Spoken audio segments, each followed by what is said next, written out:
حضرت سیدہ زہرا بطول رضی اللہ تعالی عنہا کے آداب کا معاملہ بڑا حساس ہے، لہٰذا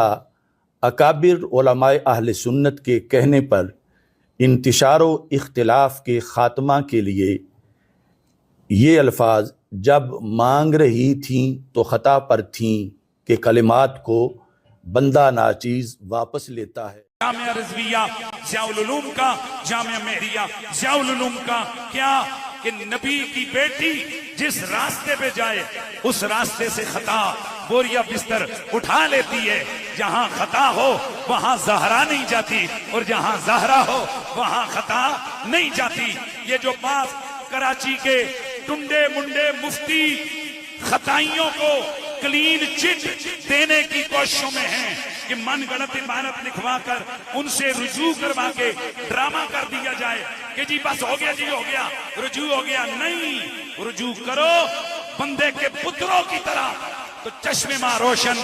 دل ماں شاد، لیکن یہ دو نمبری والا رجوع نہیں مانا جائے گا۔ سچے دل سے کہو ہم نے غلط پکا، نبی کی بیٹی کو خطا پہ کہا، ان کی طرف گناہ کی اضافت کی۔ یہاں پہ آپ نے مفتی حنیف قریشی صاحب کا موقف سنا، اور اس سے قبل ڈاکٹر آصف اشرف جلالی صاحب کا موقف بھی آپ نے سنا۔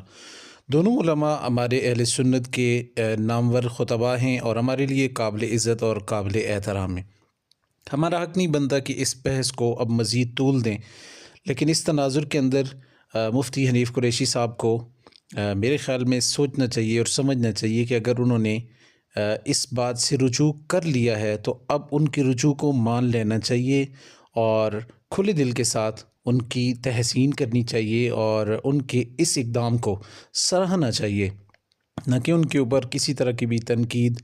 طعن و تشنیع یا کسی طرح کی بھی الزام تراشی اس وقت کم از کم درست نہیں ہے۔ موجودہ حالات کے اندر جب حالات آپ کے سامنے ہیں، جو کچھ مرید کے اندر ہوا، جو کچھ ملک کے اطراف کے اندر اہل سنت و جماعت کے ساتھ جس انداز کے ساتھ جو رویے حکومت کے ہیں اور حکومتی اداروں کے ہیں وہ آپ سب کے سامنے ہیں، اس تناظر کے اندر اور اہل سنت کے وسیع تر مفاد کے اندر میرے خیال میں اس وقت دونوں اکابر کو، دونوں مدارس کو اور ان کے جو بزرگ ہستیاں ہیں، ان کے اسلاف ہیں، اساتذہ ہیں، ان کو مل بیٹھ کر اس مسئلے کو اس وقت حل کرنا چاہیے۔ میرے خیال میں اس وقت جو مفتی پاکستان مفتی منیب الرحمان صاحب جو اپنا کردار ادا کر رہے ہیں، یقین کریں کہ وہ سنہری حروف کے اندر لکھنے کے قابل ہے۔